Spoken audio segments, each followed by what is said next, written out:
Oh man, I had that sinking feeling as I finished recording the Generations thing that the little microphone and stuff wasn't on in the top right left corner of my screen where it usually is. And I was like, I hope I just didn't talk to myself for a half an hour. But okay, I saw the recording save or started thing. We're good to go. This would be Legends recap for this past Saturday, as I've been getting them pretty regularly. Um, if you remember where we last left off, Emrys and Opal had visited the temple of his grandfather Donzo. And it was kind of like like it's a cultural expedition, I guess you could say in a sense. And when we picked this up, we had fast forwarded slightly to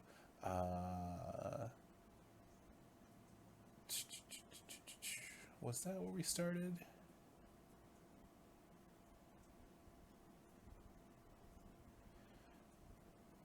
Yeah, I think that's what we'll say is because there was a little bit before that that we did, but it was nothing really crazy. Um, so we get to this banquet hall. It's called I think it's called like the Live Falls. Freaking details. Yeah, we'll say it is. I'm not gonna scroll through it too much. But so we get there and it's like this giant like 30 like this very open air thing with like it's got all these crazy like gardens, but then like there's like restaurants mixed in with it, like a bunch of different kinds. Because this is like the capital. This is the capital world for Makoto, if you remember. So it's like this is like a little bit larger than life in some areas, um, and so we're like kind of walking around a little bit, um, walking and talking like you do, and I ask her like where she might want to go to grab something to eat because we're pretty hungry by now, and she lets me choose. So I choose like this place that has like some like tapas that like a little on the lighter side because Saiyan food tends to be ultra dense, like just because of the amount of calories that we can take in. Whereas like she's not a Saiyan, she's a member of the Pride, as we know, whatever that race means. Um, so we go and we start like kind of like picking at some food, having a couple drinks, everything like that, and we're talking. And I sense that it's just like one of those ones. I'm not powered up because like I'm just trying to keep a low profile, and I can sense my mom off in the distance, which is just like, oh my gosh, okay. Okay, so I tell Opal, I was like, listen, it's like it's not like completely out of the ordinary for them to be here on the capital world. Like this is where a lot of like business dealings take place, and like so I immediately sensed after my dad he's here too, and I was like that's kind of confirms my thing. It's like oh uh maybe they're here on business or something like that. um uh so I tell Opal, it's like, hey, listen, this definitely wasn't something planned. And I don't want this to be awkward because like this is like a kind of a technically first date in a sense of going out. So we've known each other for a good while now, and like she's known uh, uh, my sister a long time. So like it's not like she's a complete stranger to everything that goes on by any stretch of the imagination. I was like, but it's like my folks are here and my mom's on her way over here. So just a heads up so you're not ambushed or anything like that. And um, so she gets there. We kind of like I go hug her, go greet her, kind of say like, hey, what's going on? What do you guys out here? It's like, oh, your father's here. It's a business and everything like that. And that meeting goes pretty well. Like with just my mom, she asked about Opal, and I said like, oh, this is actually Mira's friend, who's also my friend, and like we've met up, and like I said, I want to take her out here, show her all the things, and it's like it's very clearly a date, like as far as things go.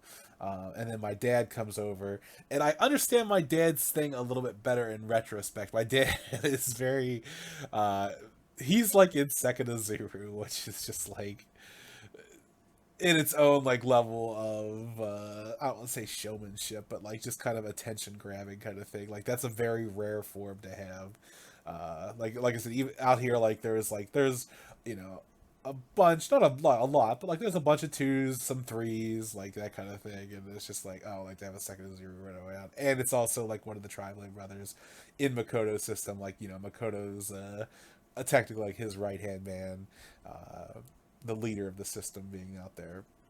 And he comes over and he kind of gives me like this cold handshake where it's just like, no hug, dad, okay. Um, and so I was like, yeah, you guys should, because they're out here to get something to eat. I was like, what? It would be rude not to suggest, hey, like, you guys want to grab something to eat together, and like that would seem like it was already in the cards.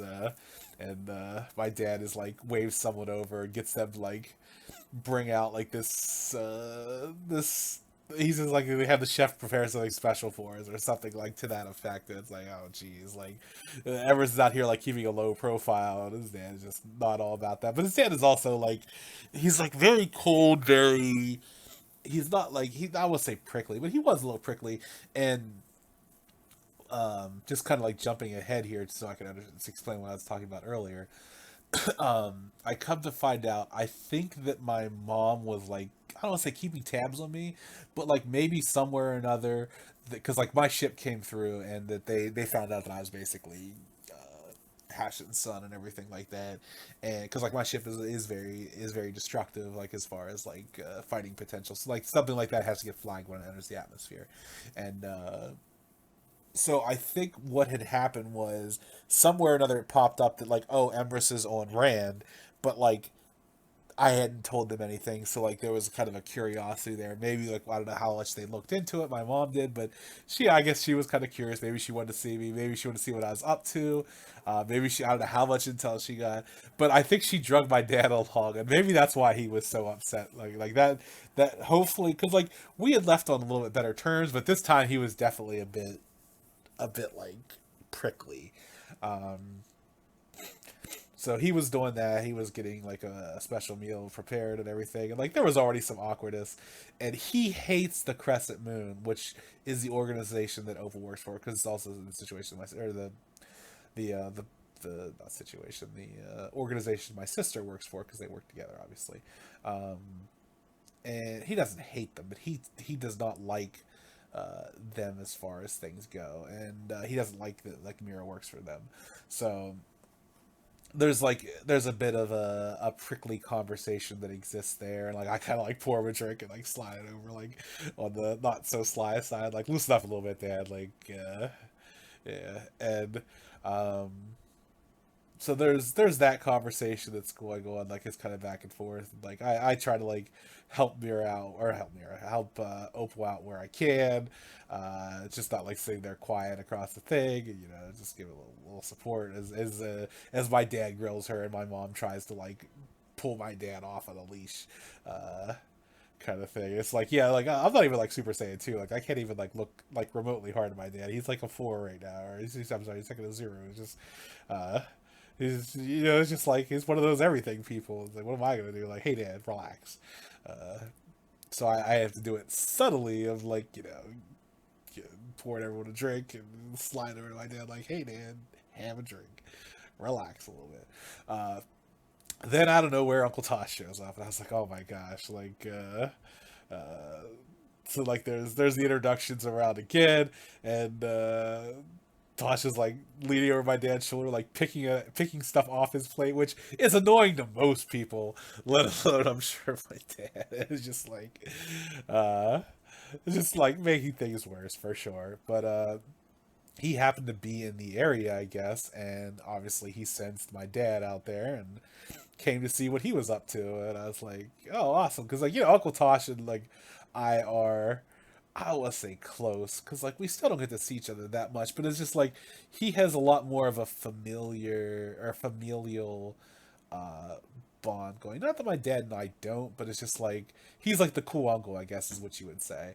Um, where he's like a little laid back, like he's off the beaten path, like he's not like the military dude like my dad and Dak one. Um, but yeah, like so there's that conversation going on. Opal's introduced again, and it comes out about the I can't remember if it was here or.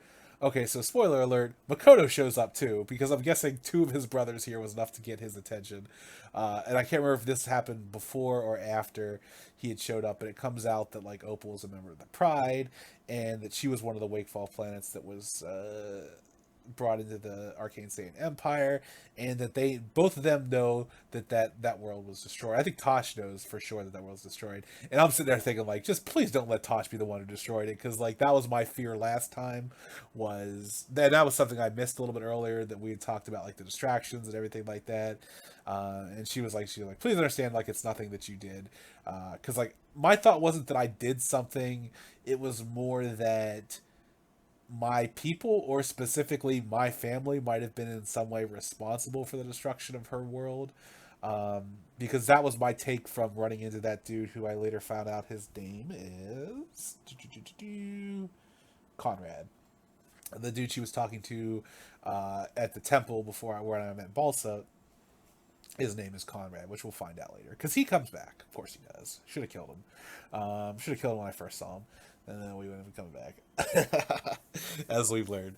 That it was more of a failing of... I'm not saying in a very direct sense, but like something happened to the world where it was destroyed, and I still haven't got the details. But apparently Tosh knows.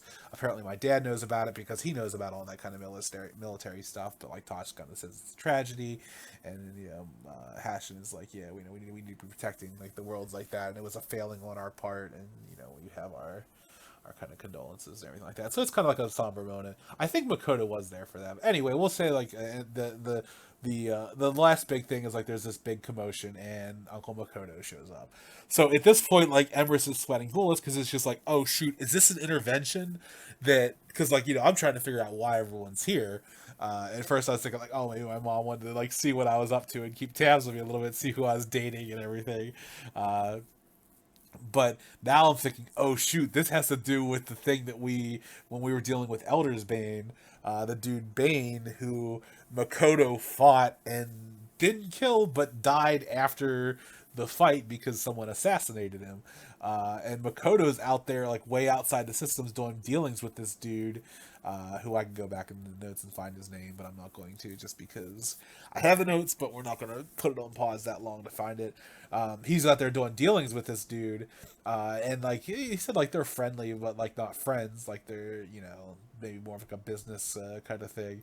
But like Makoto tells me not to tell anyone he's there, and I was like, oh shoot, like it came out that everyone's there. Makoto's here, like grilling Emrys about this, and thankfully that wasn't the case.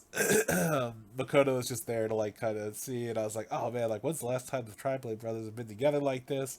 And I was like, we need to have like a yearly like Tri-Blade barbecue or something like that. And so Tosh kind of laughs, and is thinking about like he's like, yeah, it's actually a good idea and everything, but just getting the family together and everything like that, it'd be nice. And like, not even just like the three brothers, but like their wives. I don't think Tosh isn't married, but Makoto's daughter, and all that kind of stuff. Just like kind of like a nice little family thing. It'd be nice to kind of catch up, even though like there's some tensions there at the table, as far as things go. Excuse me. Freaking rain! I'm all stopped up today. I don't know if you guys get that. Like whenever like the barometric pressure changes a lot. Anyway,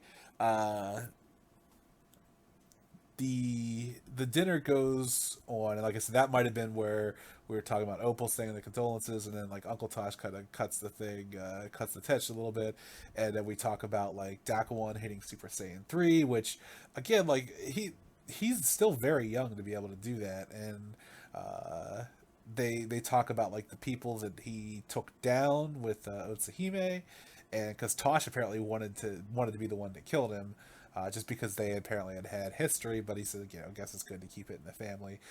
It just never kind of came to that, like, because like I said, they, that's one of those ones, like, when you're at their levels, like, apparently you have a lot of responsibilities as far as, you just can't be out there roaming. Even though Uncle Tosh does that a good bit, like, he still has responsibilities where he can't just go out and take out whoever he wants at any given time, especially given, like, the political structure of things.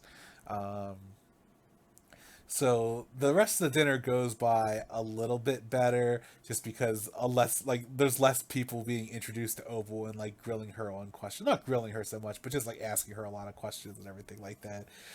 So we get to like kind of sit quietly and like Everest talks a bit with like the family members and like between throwing out ideas of like the tri-blade barbecue and stuff like that. But yeah, like the rest of it goes off without a hitch. Makoto has to leave first because he has things going on. Tosh and my dad and my mom are still there. And I was like, "Hey, mom, can I borrow you for a minute?" And she's like, "Sure thing." And I think, like at some point, like Tosh had kind of had pieced together that my mom Karana has basically used this trip, or had basically either planned or used this trip as an excuse to kind of like spy on me to see what I was up to. And she was definitely a little embarrassed and flustered by it. And she thought that's why I was calling her off. But what I was actually calling her off for is my next big thing that I want to do when I get back from this vacation is to what's it called? Is to look into crafting some stuff specifically for myself as far as like a warrior goes. Because like I have some stuff right now, but I don't have a lot of mystic. I don't have a lot of ether stuff.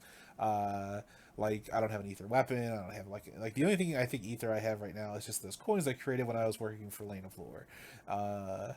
And like they're an interesting like booster and everything like that, but like I was like, as an ether smith, like I should have a full suite of like ether gear that I can like pull out in a fight. And now that I've got like this windfall from the Lane of Lore situation, I can spend some of that on this instead. And I thought it'd be nice to reach out to my mom because it was her forge originally, to see if we could work together on some projects.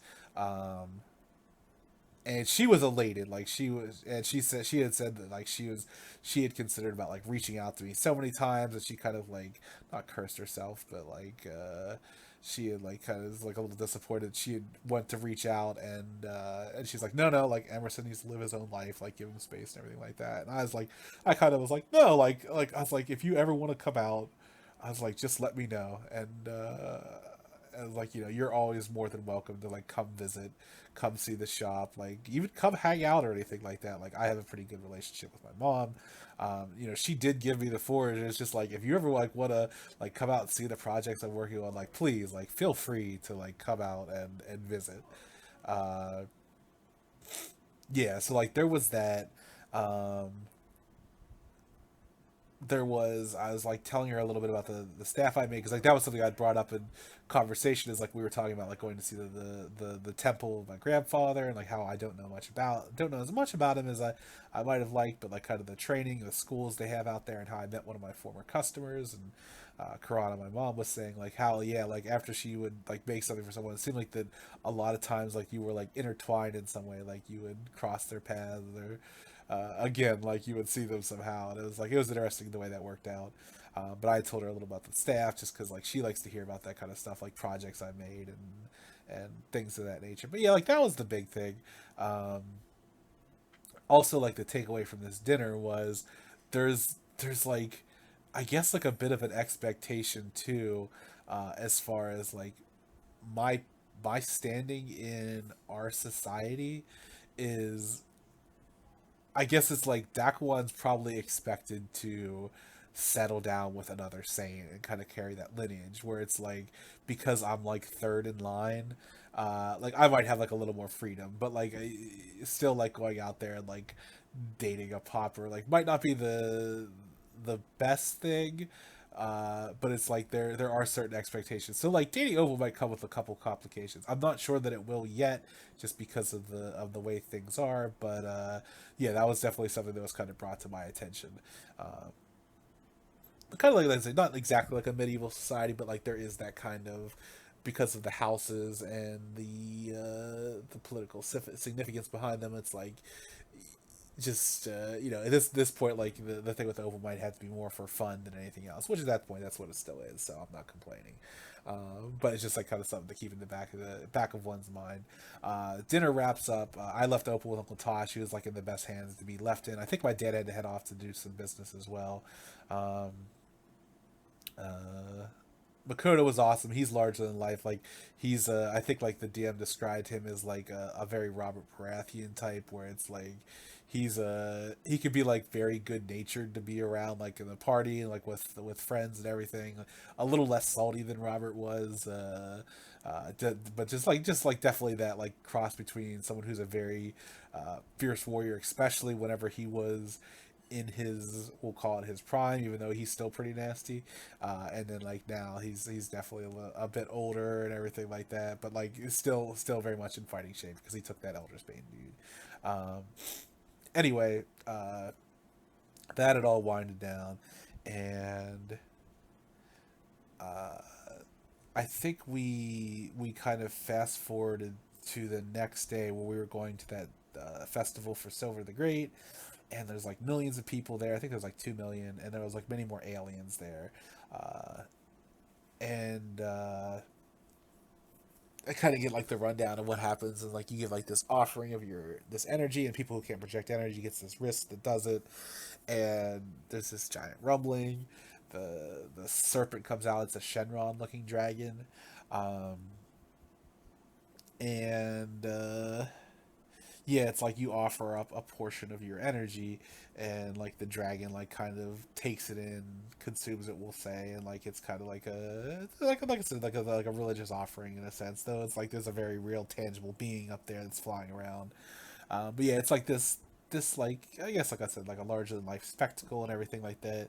So Everest like decides to do like 25% of his energy like for the for the day, because it's just like it's my granddad's dragon and everything like that, and he wants to commune with Silver the Great at some point just because that's like one of his ether abilities. But like that was the other thing he asked wanted to ask his mom about was like when would be a good time to do that, or if it would be like if it would be okay to do that, like there wouldn't be any kind of like I won't say conflict of interest, but like any kind of problem with him doing that, just like kind of reach out and be like, "Hey, Silver, what's going on? I'm Danzo's grandson. You served my family, or not? I'm not gonna say that. It's like you basically were a partner to my grandfather, and like just I'm kind of fascinated get to know the creature a little bit and see what's going on with him and everything."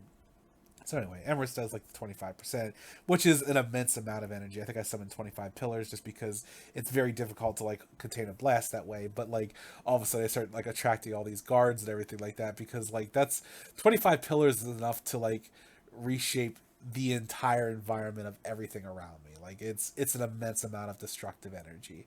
And like someone else like I think like kind of matches it, like there's a crazy power source over the hill that I can't see, but I can sense. It's like one of those everything things, and uh, so Silver turns that energy into like a silver fire, and it kind of gets drawn up in the sky in this giant ball, and it's all mixing and mashing together, and he swallows it up. That's kind of like the offering that they do. And afterwards, it seems like everyone's energy is kind of tied together, and it kind of creates like this weird like togetherness feeling, which is kind of cool. Um, Opal and I are standing there taking it all in, and all of a sudden she gets sucked through this water bottle, or these like water things like kind of grab onto her and rip her out of like because like I said, obviously I wasn't like holding onto her tight. Thankfully, I'm in two when this happened, but like let's say like some stuff happens, so she gets sucked through this puddle in the ground, and so without hesitation, Emrys takes off after her because he's like, what the heck, like what's going on, and he manages to follow her through this like really weird. I'm gonna call it like because after the fact, this extra dimensional tunnel or something like that, or some sort of weird thing. Anyway, they end up in an area that looks pretty similar to where they were, but none of the people were there. So that's why I'm like wondering if it's like a pocket dimension or something like that, something crazy. Um, Opal's there on the ground, and then there are these four, I think. So I come to find out their name. Abby's the gun girl, Dutch is the armor dude, Simon's the water kid. Okay, and he has his haze ability. What's there one more? Okay, yeah, gun revolver, green duster. Okay, so electric coil dude is the one I don't have the name of. I don't think his name was ever given. Um, so there was four, and then there was a fifth that shows up. So there's these four people. There's this this girl with I come to find out her name is Abby, and she's got like this large revolver, almost like Hellboy style, where it's like larger than life. Um, I think what else she has. So like they all have like this steampunkish look, uh, and that's something like Opal's like she has that aesthetic somewhat. She's a little bit more integrated, but it seems like and it sounds like I'm putting together like, oh, like maybe this is someone associated with her, or part of her people, or at the very least part of her, because like I said, I think from what I put together is like there might be like kind of like races, like it's like if you have like Caucasian, Asian, like on her planet, like her species is the pride, but then like there might be individual races beyond that, and I think that's what it was, because like they call it, like they basically treated her as if she was someone different than them, but there's obvious similarities that are there, so it's like that's where I kind of like went to the race theory of things. um there's four people there waiting for me with Opal. DM had described them. Uh, there is one. So, as far as the sense goes, three of them are definitely weaker than me, and the large dude who's covered in this like Tony Stark looking Iron Man made in a cave looking armor is uh, is like 50% stronger than me in Super Saiyan 2 powered up. Now I just use 25% of my energy, so like I'm definitely not like at 100%, but even then, like there is definitely a gap between us, and so he's the problem, dude. The other guy is like some I think range like in the Super Saiyan to like maybe a bit higher than that level. Some they say, well, not, yeah, definitely at least that, because I hit a couple people as we're gonna find out, and they didn't explode. Because if they were just like if they were less than that, I think they explode. Um, so I come out, see the four people, and start to immediately charge up two blasts in my fist, and just kind of uh, what's it called? I think like the woman with the large revolver. She's like, "You're coming with you come with us." They're talking to Opal, so like she points the gun at me though, and so like I said, Emrys isn't like run like like the whole wasn't like the uh, talk run fight like kind of thing. Emrys is saying so fight is the first thing, and then if they survive it or he finds he's like so outclassed, then like maybe we'll talk about talking or anything like that. But he's gonna go out there and hit some people first, which which is always fun. A fun way to approach things. Definitely a little different than what we've been taught in real world, but we'll see how it plays out. So Everest like immediately. Oh, so he brings out like that new armor, that new Constitution magic armor that he has. It's like looks similar to Colossus as far as like metallic looking things, um, and he charges the girl with a gun, and then flash steps to the dude who has like the water around his hands because he's thinking that he's binding Opal in some way, and being able to turn this into a 2v4 rather than 1v4, especially given how powerful that guy is going to be very important. Um, and the flash step works. Uh, Gun girl is thrown off, and boom! I hit little dude in the chest with a blast, but like this water wraps around it. But it's enough to send him scorching and flying off into the distance, and he goes flying. Um, and there's some exchanges at some point. Like I don't remember the exact order of operations that happen here, but like they're talking like kind of like talking like between stuff like kind of like you're coming with us, and like no one's gonna die here today, like no one's dying here today except maybe that one or something like that. They're referring to me, Emrys, like so they're not here to kill Opal, they're here to kidnap her. But like we're not gonna allow that to happen. Like just because like oh you're not gonna kill her doesn't mean that Emrys is gonna rule over and do anything. And because I think Opal's like we don't need to do this, we don't need to fight, and she's like yeah, and I think that's where Abby was like you're coming with us. And oh, she pointed the gun at Opal, and I don't know the nature of this gun. I know from working with weapons, that you don't point even Fake World George like knows the whole idea of like you don't point a gun at something unless you intend to kill them. Everest knows in the realm of superpowered beings there are superpowered guns, like his like from his spaceship to like all the way down to like some of the jobs he most recently took. Like there's some very special properties with weapons, so he turns on his defensive matrix, which I think I'd explained before, but it's like it's one of those ones. It's not a transcendent technique for him, but it's kind of turning out to be like an everything technique for him because it absorbs energy and it absorbs energy, both kinetic and like heat, like thermal, like from blasts and everything like that. And unlike Bishop from X Men, it doesn't redirect the energy, but it basically supercharges his next blow. Whether it's a punch or a kick, I'm not sure. I think it's both, but we'll say his next blow or not his next blow. He can basically choose to uh, store that energy and then focus it into a blow at his leisure. Um, so I put on my defensive matrix in case she like blasts me with something out of this gun, and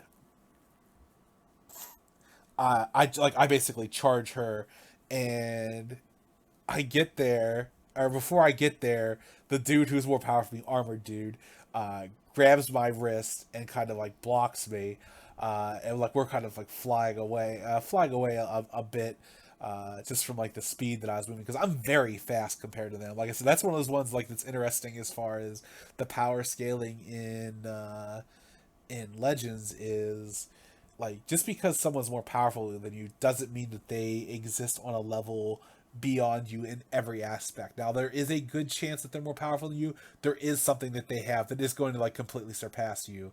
Uh, but like it's not like someone who's more powerful is automatically stronger, faster, more durable, more destructive, or anything like that. Now there are people like that once those gaps get large enough. But like again, as a Saiyan dealing with non Saiyans, I've come to find out that like those gaps aren't universal like that, even though if someone's more powerful than you, which is cool. Like it definitely gives you like that good fight up kind of feel to things, like where it's like, oh, I can fight up. Like it's not going to be an easy win.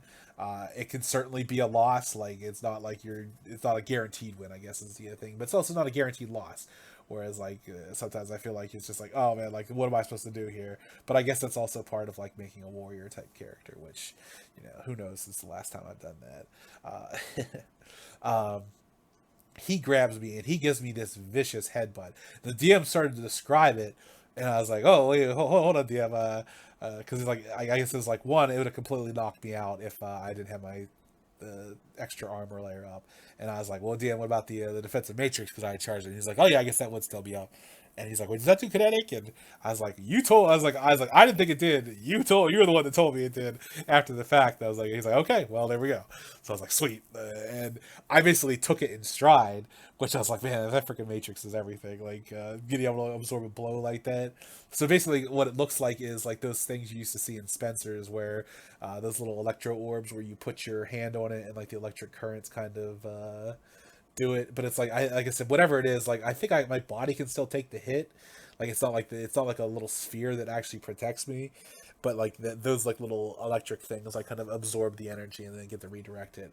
And because like I went to like hit him, and I think like I might have hit him, but like he grabbed my fist, or maybe I didn't even hit him. And he grabbed my fist. No, I went to hit the girl, and he grabbed my fist. And he was like, he has like speaks in this like broken robotic voice. It's like good hit, kind of thing, like very weird sounding. And bang, he hits me with that vicious headbutt that would have like knocked me out without the armor and without the matrix. But I had both those up, so I was able to like kind of shrug it off and like kind of absorb that energy. And I was like, "You think that was good?" Ah, bang, and I hit him with this right cross with the powered up that he hit me. So it's just like that's one of those like it's not technically a transcendent technique, but if I can absorb a hit that doesn't shatter the matrix, which it can be shattered or can be overwhelmed with energy, so it's not like it's like the invincibility frame or anything like that. Uh, Bang! I hit him and I send him rocketing off, and it's like that's the time I need to deal with the lessers, get Opal up, um, and Yeah, like it's like you remove that toughest guy from the fight, even for just a few seconds, to let you deal with the trash out there. And Everest is like, Everest is thinking like that the way this is gonna be. It's like these people could die here, like 100%. Um, he isn't out here to like save lives and like build peace treaties or anything like that. He's out here to get Opal out, but also survive. Like Everest is like a life or death fighter. Like he's not a fun for sport fighter or anything like that. Uh, so I boom go rocketing back to where they are. Um, it looks like the electric dude has Opal in like some kind of like weird electric current. And this is where I'm a little foggy because I took really poor notes, because I take poor notes in the middle of fights, like because my mind is occupied on other things. But like there is, I think like the girl with the gun is just like, "You bitch," like calls out Opal, and that just freaking enrages Everest. Like it's like because he was already furious when she pointed the gun at her. Oh, and that's so. I guess what comes. So Opal's dealing with that. Um, and the girl Abby, she shoots this gun that she had at Everest, and what it does is it spawns these little like Mauser shaped robots, or Mauser side robot. If you remember from Ninja Turtles, the I forget the name of the doctor who did it, but he made the Mauser bots. But like they shoot these like constant beams of energy that like are really good at tracking you. And I think she's like spawned four of them, and it's like so Everest like throws like some homing blasts out. This kind of like throws as many like just I think he throws like four out, and it's like he gets two of them, but like these things are like searing him with this beam. So I think he puts up his matrix, and it starts to absorb the energy, and he manages to destroy the other two. Opal does this thing with these like ninja stars, because she's like what's it called, the Crescent Moon is like a kind of ninja esque organization. uh so of course I guess they have like the ninja tools, and it's like she does like this redirection of mass where like they get to be like this giant size after she throws them. And I think that's where like Abby's like, "You bitch," and and that whenever she says that, like I was like, oh, like there's the DM, like there's no time for her to give her speech or something like that, because she starts to give a speech, and I was like, oh, Ember summons a pillar to the left of her, to the right of her, and boom, I combine them into together, and she has like this moment, if you remember from like One Punch Man, where it's like there's that death, like this is death, like the amount of energy that's in those pillars and like her current power level, like she just gets incinerated here. And I was like, what you should really be worried about is the one behind her, with one behind you, and like it's a fake out because I didn't summon the third one behind her, but boom, I go to collapse them in, and Opal stops me. She's like, "Everest, no," and it's just like, oh man, like you're lucky, woman, because I'm fully prepared to kill her, and it looked like that bit of hesitation was enough to get big dude, armor dude, to get um, Abby out of the way, because she was dead, like 100%. Like I don't even know if I needed the fake out, but it was just like I didn't know how fast she was. I hadn't really experienced it up close, but like those like mind game, dirty trick kind of thing. Like it's a 4v1 at this point, 4v2 technically, because Opal was in the fight a bit now, but she was dealing with someone else.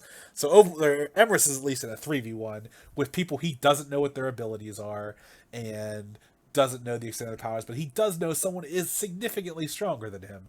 Um, yeah, and so like I think I still have the pillars like kind of like between Robot Dude, Abby, and like I think they're still like kind of around them, but like Robot Dude is there. Dutch is, I've come to find out his name, is there, and that's when the dude in the duster from the temple shows up, and he's like, "What's going on here?" Like and I quickly discover he's like the boss man, and he's like, "What is this?" And Gun Girl Abby was like, she's like, "We were going to take her back with us," and he's like, "Not like this." He's like, it was a choice. It was always a choice. Like kind of like, oh, like these people are out of line. Like these people are acting outside of thing. But like Everest is smart enough not to let his guard down. Like he's still got like the death energy surrounding two of his things. And Conrad slowly starts to de-escalate the situation um, with his people, and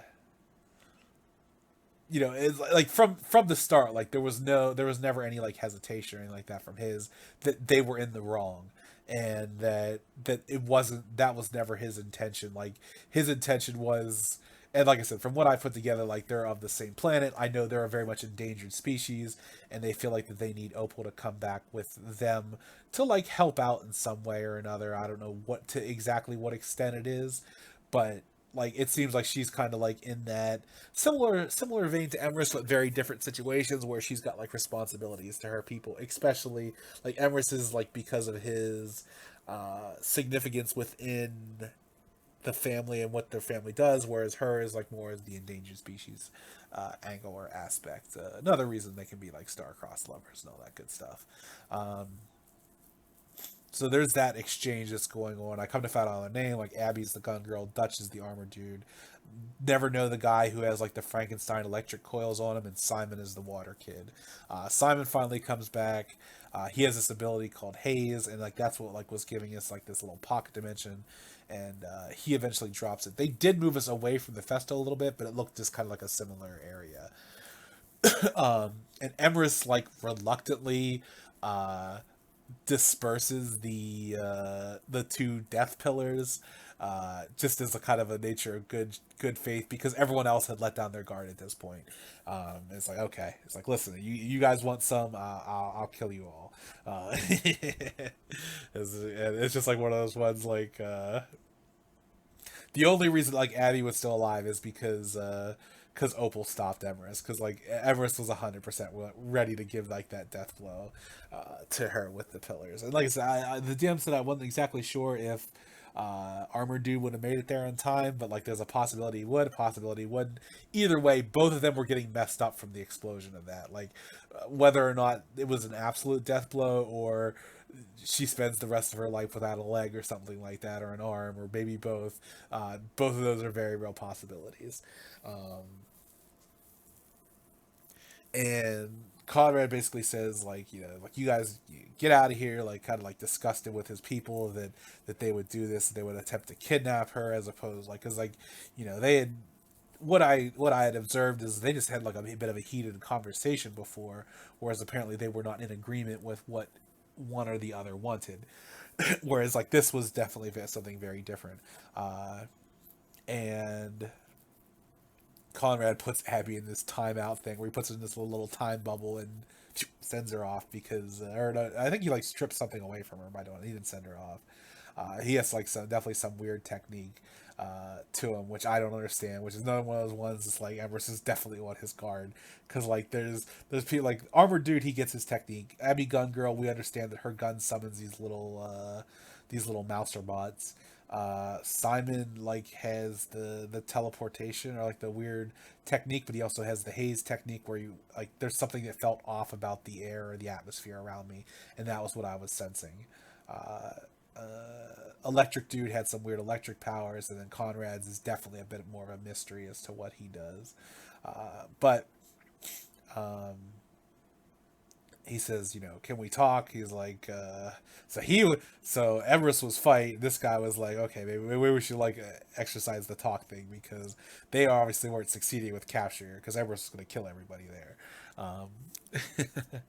uh, and he's like, it's